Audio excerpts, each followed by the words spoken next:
एक बार चिंता देवी जी के लिए जोरदार ताली हो जाए।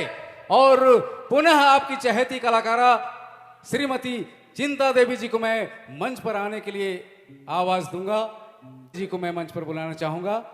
अभी ख्वाहिश पूरा हुआ है सबका, तो चलिए उनके नाम पर एक बार जोरदार ताली हो जाए।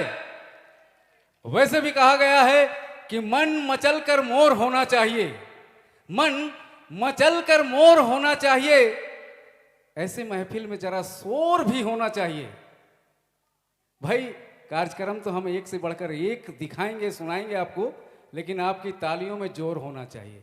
और वो आ चुकी हैं बड़े ही सुंदर बेहतरीन आपके पसंदीदा गीतों को लेकर, जिसे सुनकर आप झूमेंगे, नाचेंगे। और सिर्फ झूमना और नाचना है, बौखलाना नहीं है। बौखलाहट में बहुत सारी गलतियां हो जाती है।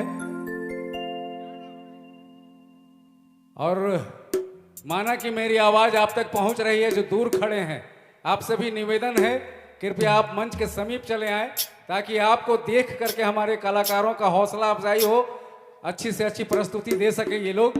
तो दूर खड़े होकर सुनने में वो मजा नहीं है, नजदीक आ जाएं आप सभी लोग।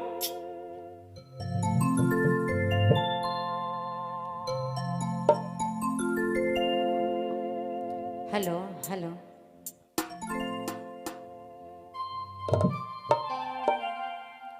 सबके हार्दिक जोहार है।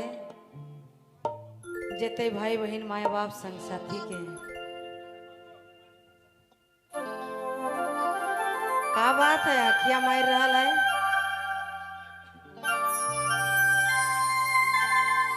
और यहाँ कर कमेटी भाई मन के भी तहे दिल से जोहार है।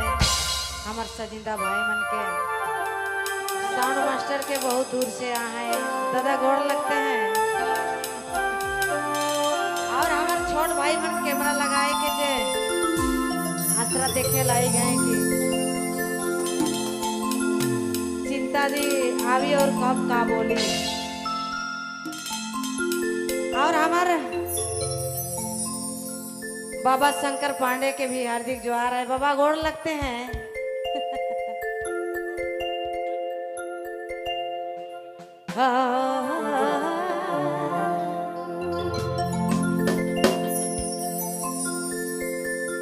चलो सरस्वती भजन हो जाएगा।